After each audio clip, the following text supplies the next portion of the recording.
Welcome to Rumor versus Truth, your trusted source for facts, where we dissect the evidence behind risky rumors and reveal clinical truths. Today, we'll get face to face with claims about acne.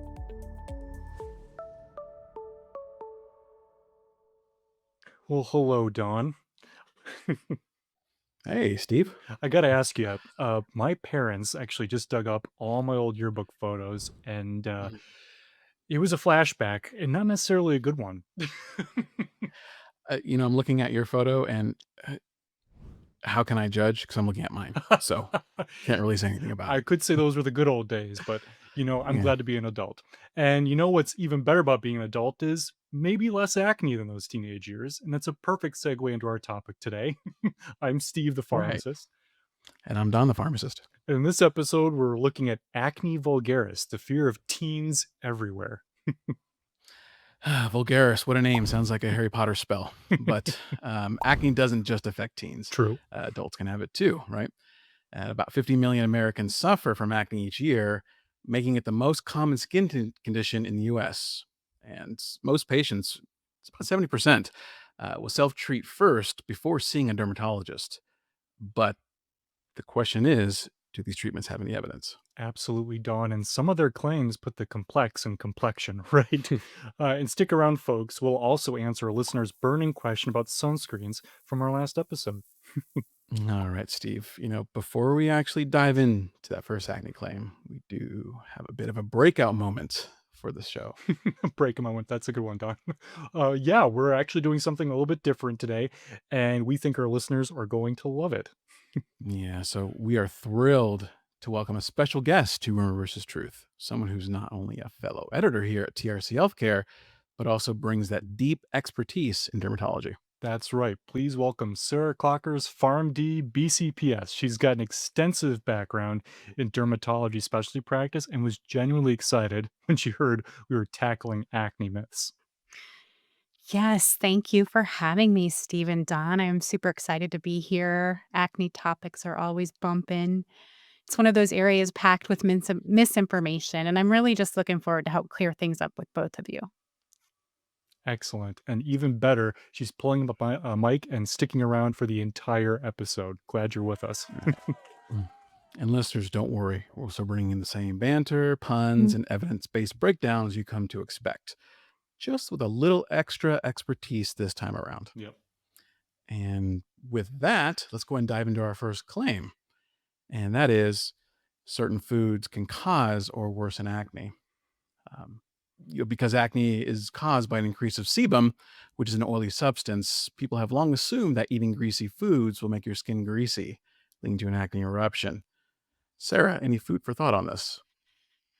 Yeah, so diet may play a role, but there's not a lot of good evidence. There are some small studies that have shown looking at a low glycemic diet, so that's one with all the veggies, beans, oats, instead of those high glycemic foods like white bread, potato chips, french fries, donuts, all the things my teenagers eat. Um, that those low glycemic diets tend to decrease acne. But the thought is they cause like that less of a spike in your blood sugar. And so this can limit the Mhm. inflammation through your body, which also includes your skin. But there's also evidence that it may not help. And there's other studies where they've tried people on high glycemic food diets, and they don't Mhm. cause more acne. So it's something someone can try, but we just don't know for sure. Mhm. And choosing healthier food options is good for your overall health. So maybe it's good for your skin too. All right. So check on foods, you being a buzzkill with all those delicious high glycemic that we eat all the time, right? So what about oils themselves, like omega-3s, that kind of stuff? What's your take on that? Yeah, so I think it's also true when it comes to oils. It's the type of oils you're consuming may matter for your skin, just like your overall health. So, for example, Mhm. there are a couple of small studies that show fish oils or those omega-3 fatty acids via supplements may decrease the number of pimples people had normal, compared to people who followed a normal diet. So, there's just not solid evidence, though, to recommend using this supplement to treat Mm. acne. But as with before, and it's a good idea to eat more fish, and get those dietary omega-3s for a whole slew of reasons other than acne, but it may help. Yeah, really good point there. And then what about milk, though? I've heard that can be a major cause of breakouts. Don, what do you think? Well, don't get ready to be moved on this one, but some studies do suggest drinking cow's milk is associated with acne. But keep in mind, most of these studies were surveys where Mm, subjects can actually yep. have that recall bias. They may prefer to remember things that suit their expected outcome. We don't have randomized clinical trials looking at the milk's effect on acne, so really can't say this link is proven. Good point. And with that, let's go ahead and get back to that claim, which is certain foods can cause or worsen acne. And the verdict is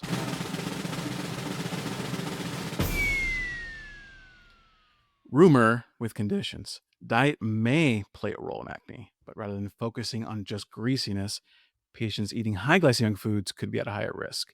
But the reality, acne is multifactorial, and it seems unlikely diet alone will make a major change, especially in these severe cases. While we know we need more research, if someone thinks a certain food is triggering their acne, it wouldn't hurt to hold off on that food for a month or so to see the impact. And it could be combined with other approaches. Great. So what I'm getting from this is that greasy food doesn't cause acne, but it might cause regret. Yeah, and it's full of regret, all through our college and our work life. So yes, definitely.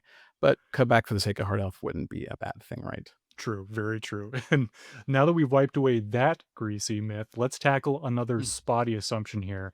And it's that all oral tetracycline antibiotics are equally effective for acne. Now, Sarah, can you help us out with this one? Sure, and I think you're just referring to doxycycline, minocycline, and saracycline. We're not gonna talk about Yep. tetracycline here today, but, Cutibacterium acnes or the C. acnes, which is a new name for some people. Many of us know Propionibacterium acnes as the bacteria behind acne, but it's got a new name. But this is the bacteria that kind of triggers the inflammation and clogs pores. And so these antibiotics work against this bug. And then we also have saracycline, which is a newer third generation option. Oh, They all may seem the same at face value, since they all kill bacteria by targeting the ribosomes, but there are a couple of nuances. Minocycline has that theoretical advantage of concentrating more in the oil glands in our skin, so it's thought that, it might home in on those acne-prone skin pores better than doxycycline, Mhm. um, but it also has more side effects. okay. What kind of side effects are we talking about here? More severe ones, I've seen some cases of hepatitis as well Oh, as wow. skin discoloration where patients will actually turn a blue-gray skin color. Minocycline Ooh. may also be associated with more vertigo, maybe drug-induced lupus, so it just might be a little more riskier than doxycycline. Hmm. All right. So you did mention saracycline, no relation, Nope, right? didn't name that Uh, one. what? No. What's up with this news kid on the block? So, sarecycline attacks two sites on the bacterial ribosome, not just one, like the minocycline and doxycycline. So, mechanistically, it's a little different. And it's possible that this helps target a narrower spectrum of bacteria. So, the thought there is maybe we're going to have fewer stomach side effects than we have with doxycycline, which we know are not great. And then it may also limit antibiotic resistance if we're kind of honing in there on that. Um, Mechanism. And so the the big thing though is there are no head-to-head trials with these oral tetracyclines for acne. So any of them can work and one isn't proven to be more effective than the other at this time. That's really good to know. Very interesting. So, based on that, with our claim that all oral tetracycline antibiotics are equally effective for acne, the verdict is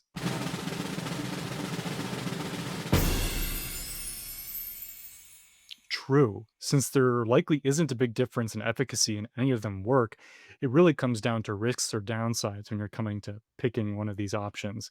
And we'd lean more towards doxycycline in practice since minocycline, like Sarah said, has some risks and it costs more. And to kind of sort out all of these different products, we have a great online resource, Pharmacotherapy of Acne, that can help you review all these considerations for acne meds and more. So check it out. Yeah. And take a look at our show notes or description. We've linked directly to that chart as well as our antimicrobial stewardship toolbox to get you easy access to our clinical content. Yeah, and if you aren't already a subscriber, don't miss out on these resources. Sign up today to stay ahead with trusted insights and tools. So we sorted out that tetracycline situation, Sarah. Now let's set off that beaten path and off label with this next one. So the claim is off label meds like spironolactone and birth control are effective for acne treatment. And Sarah, I bet you've seen some creative approaches.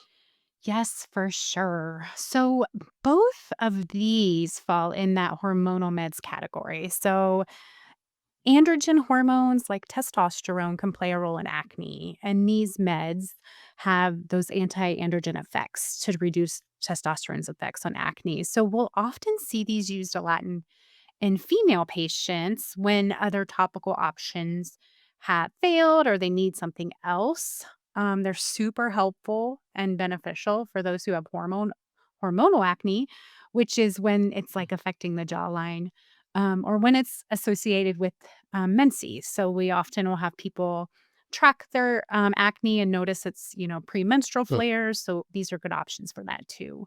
Um, or if patients have signs of too many androgens, such as, excessive hair growth on the face, might be another example. But Sarah, some oral contraceptives are FDA approved for treating acne, right?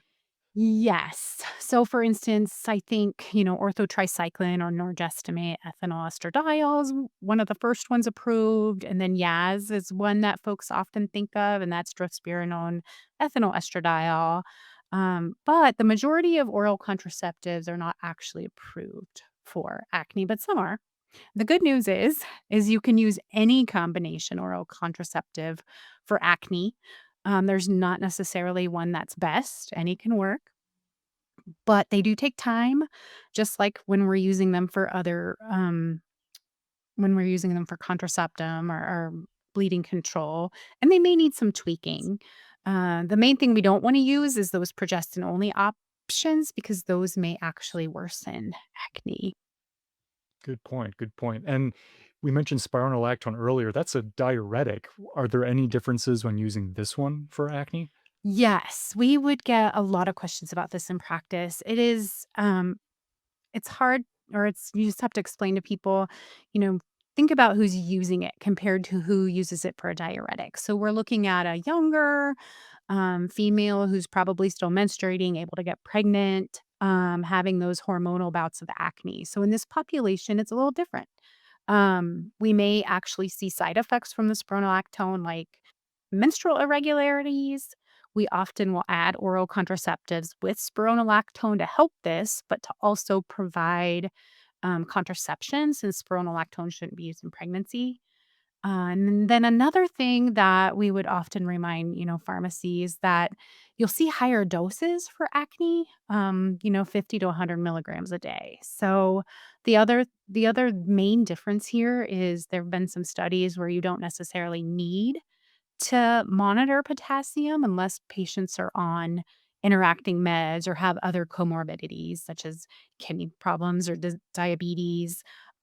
So in general, otherwise healthy younger women, there's not really the same incidence of high potassium, so you might not see that being monitored as closely. So some differences. Great.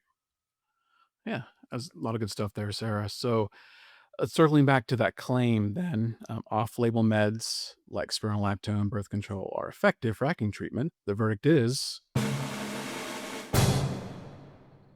true, but with conditions. So these options work, but they come with a lot of caveats. For example, they should really only be used in women since their effects on testosterone wouldn't be good in men. Plus, we need to weigh their acne benefits with the risk of side effects, such as breast tenderness, menstrual irregularities, or headaches that we see with hormonal options. And since we mentioned testosterone, stay tuned for our next podcast where we actually dive into testosterone rumors and truths. Yeah, that's going to be a great topic, Don. I'm looking forward to it. And here's one other surprise I found out for acne problems. Your sink may not be the solution here. The claim here is washing your face more often can actually worsen acne. In looking into this, skin, after all, is an organ, a very finicky, sensitive one at that. So we need to show it some love. And overwashing and scrubbing it can lead to irritation and inflammation that can cause acne flare ups. And having totally oil free, dry skin is not the goal here. Some oil is still needed to keep our skin healthy, right? Right. So then the question naturally is, how should patients clean their skin? Sarah, back to you. What's the secret to beautiful skin? We're all listening. It's no secret, Don. There are some good recs out there, such as by the American Academy of Dermatology.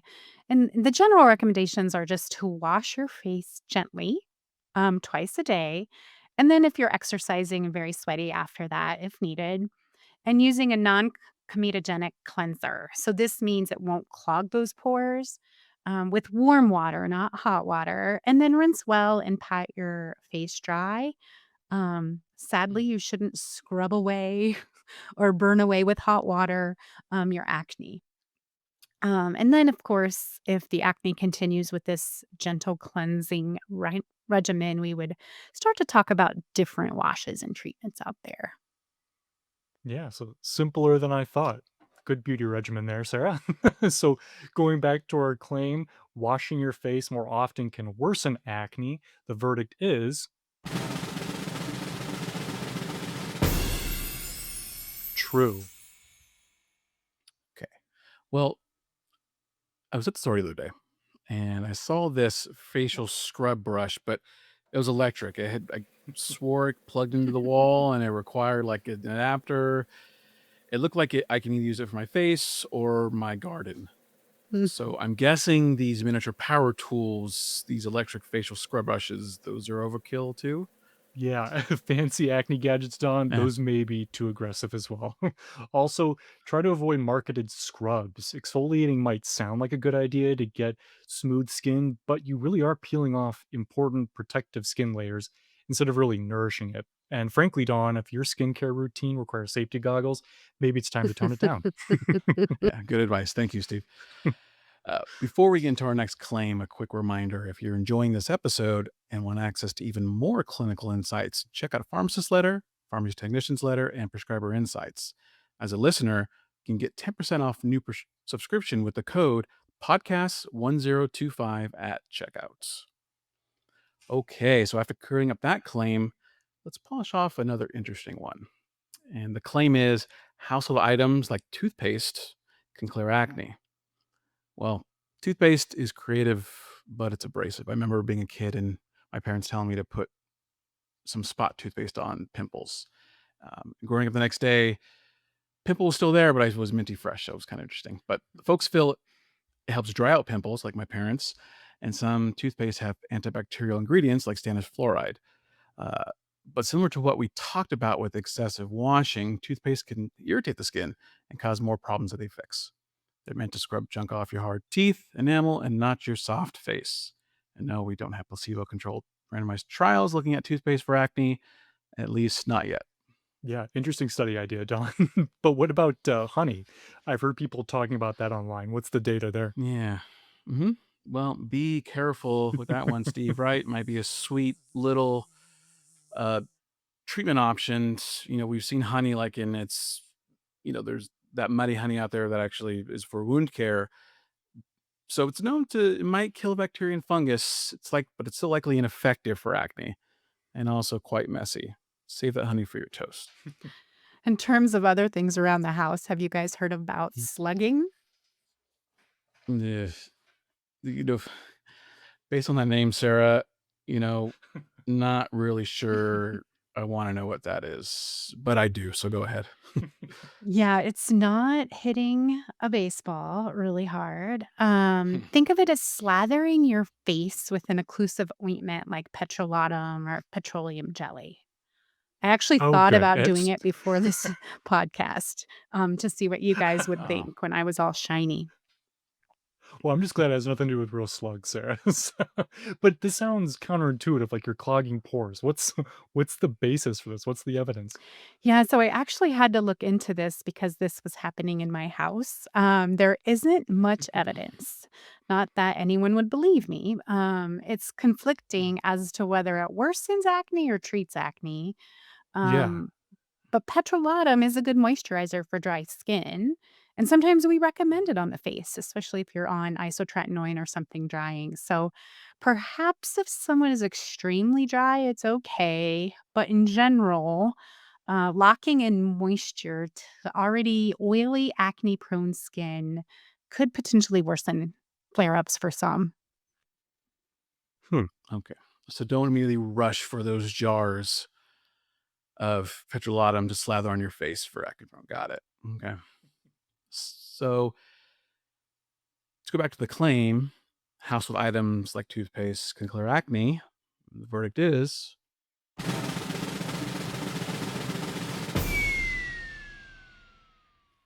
rumor. Yeah, totally agreed, Don. But I'm intrigued with this toothpaste idea, and I think we should do a study because maybe it could work, but as a distraction technique. Because even though your acne might not get better, no one's going to notice because they're going to be focusing on why do you smell like mint? Well, Steve, minty fresh idea, but medically questionable. Very true. And so, Sarah, with that, what's the bottom line truth we should share with our listeners here? Yes, there are a lot of products out there, and there's a lot of advice and different treatments or practices claiming to treat acne. So we can just help patients sort through those options and the misinformation there.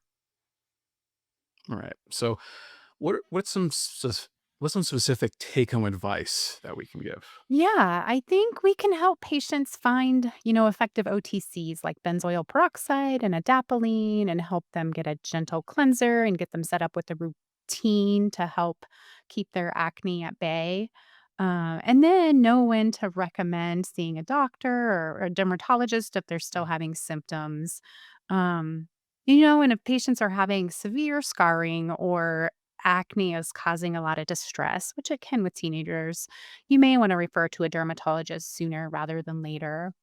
And then the other thing that I think to reinforce is your skin doesn't get better overnight. It can take about 4 to 8 weeks, sometimes longer, to see improvement. Um, and patients might actually see their acne worsen before it gets better. So, a big dose of patience, which is really hard. Patience and consistency are super important. Excellent point, Sarah. And thank you for joining us today and sharing your dermatology expertise. I learned a lot. Yeah. Thanks for helping us pop some of those myths and smooth out the Oh, facts. gross, Don. Mhm. Thanks for having me, and you shouldn't pop your zits. Um, this was spectacular, and I'm always happy to talk acne Ah, anytime. eh, Whoops, Sarah's cracking thanks. out the puns with us. I love it. Right. We'll definitely take you up on that, Sarah. And all right, with Sarah heading out, Dawn and I will stick around to answer a listener question from our last episode here. Keeping with the skin theme, the question from our last episode about sunscreen is: are spray on sunscreens less effective than lotions and creams? Now, I can see where this is coming from. Spray on versions have the benefit of being quick and easy to apply, and they're also easier to make it to cover your back, since we all know that's awkward to try to do on your own with lotions. But folks commonly have told me that they feel these spray on versions didn't improve their sunburns in the past, and actually they burned in a weird splotchy pattern. Well, then the question is, Steve, are they using it correctly? Exactly, Don. I'm thinking the same thing. A lot of patients simply spray the skin and that's it. And then they get that weird splotch effect from Mhm. inconsistent coverage. But the American Academy of Dermatology here has really good advice. Emphasize rubbing in the sunscreen after spraying to really ensure you get that even protective coat. So, really, either sunscreen version is effective. We need to ensure patients are using them properly since application clearly is slightly different. Mm. Great question there. And if you'd like to have yours answered, about this episode next month, please send us a message. We want to answer all your questions. That's right. We also use suggestions to plan our episodes. So send us your ideas for rumors and truths to analyze at trchealthcare.com/contact-us. Use the contact us link at the bottom of your TRC Healthcare homepage, or send us a text right from the podcast show notes. Lots of good options there, Don. And we know, folks, that you've got some great ideas for us to demystify, and we've got a couple more things here for you. All right. And if you like what we heard in this episode, be sure to follow, rate, and review Rumor versus Truth wherever you get your podcasts. And of course, check us out at trchealthcare.com. You can also help grow our show by telling a friend about the awesome things you've learned about and where you found us. And like Don said before, a quick reminder for our special 10% discount. Just use the code podcast1025 when you check out. And if you're a student, even better, you can get free access to our pharmacist letter versions. We've got links in the show notes that take you directly to the right places to take advantage of all of these awesome deals. So go check them out. All right. And join us next time where Steve and I will man up and wrestle with claims about testosterone. But don't worry, we'll keep our shirts on. Let's hope. And thanks for joining us on Rumor versus Truth, your trusted source for facts, where we dissect the evidence behind risky rumors and reveal clinical truths. See you next time.